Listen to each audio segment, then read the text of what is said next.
The world holds its breath as tensions between two nuclear-armed neighbours, India and Pakistan, are escalating. Imagine, in a moment of desperation, Pakistan's military high command gives this unthinkable order: press the nuclear button. Our next story explains how India is one of 4 nations in the world to have a nuclear triad, giving it a devastating second strike. Take a look.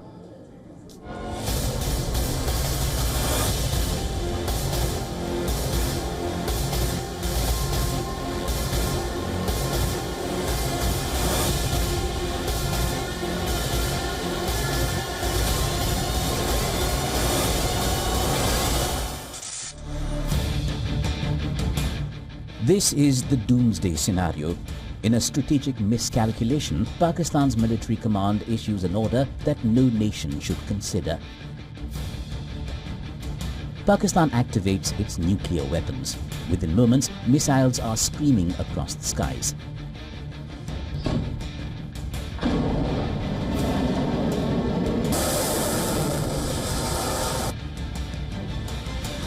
The incoming missiles face India's advanced anti-missile defense systems, a mix of both homegrown and foreign origin systems.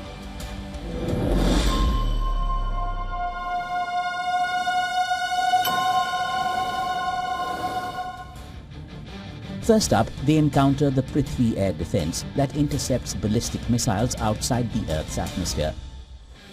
Next comes the indigenous missile advanced air defense that intercepts and destroys targets in the lower atmospheric layer. This is followed by the Akash missile system that hits aerial targets up to 30 kilometers.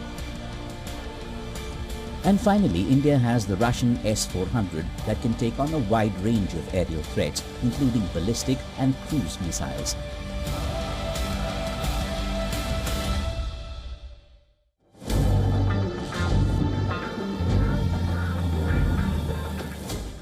Years of meticulous intelligence gathering and advanced satellite surveillance have stripped Pakistan's nuclear infrastructure of any element of secrecy. India's war plans have precisely factored in each silo, mobile launcher and weapons storage facility. Strategically positioned, Pakistan's nuclear missiles are hidden in fortified garrisons and underground facilities.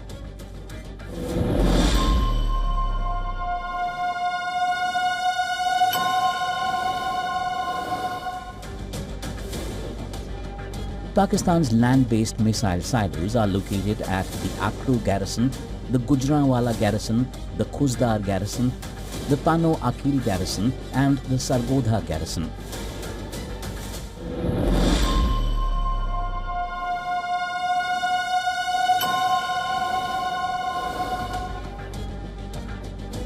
Pakistan has placed its nuclear-capable bombers at the Minhas Air Base, the Shehbaz Air Base, the Rafiki Air Base and the Masroor Air Base.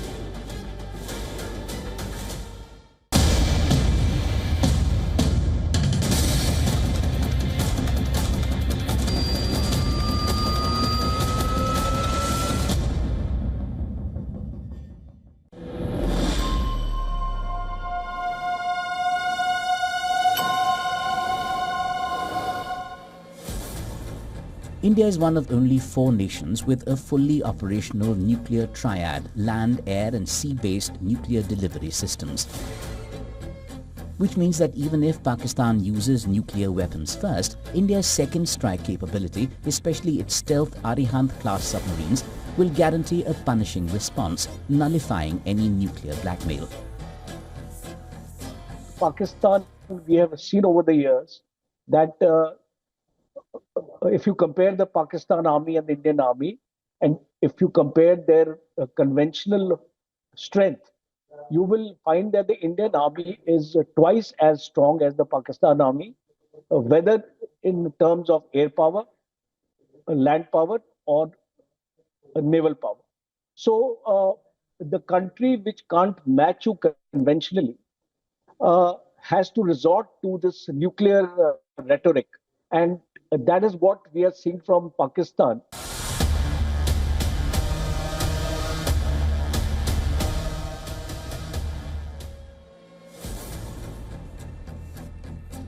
History is witness to Pakistan's futile attempt to alter the status quo in 1999 during the Kargil conflict.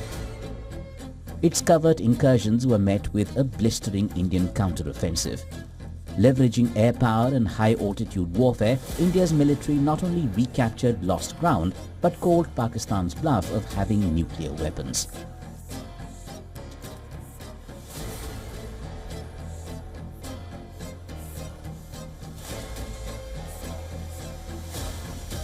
Former Indian Defence Minister George Fernandes once put it bluntly, "There will be no Pakistan left when we have responded." He wasn't bluffing. The former Defence Minister was underscoring a truth that still holds. India's second strike capability is devastating, assured and precise. Pakistan may speak of full-spectrum deterrence, but India's response is spectrum-shattering.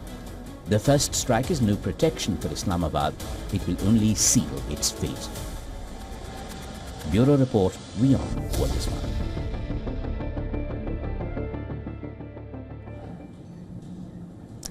And well, for more on this, you were earlier joined by Major General Rajan Kochar, Defence and Strategic Affairs Analyst, and we asked him about the continuous nuclear rhetoric emanating from Pakistan and how he sees the current situation, given how Pakistan does not have a no first use policy.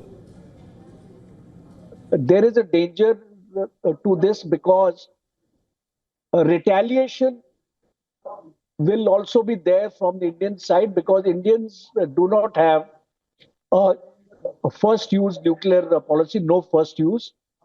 India will only use nuclear weapons in case the adversary starts off with the nuclear onslaught. So I presume that this is what Pakistan is trying to put that nuclear bogey, or you may call it the nuclear threat, on India from getting into a full-fledged conflict with India, because Pakistan does not want India to start a war with Pakistan as of now.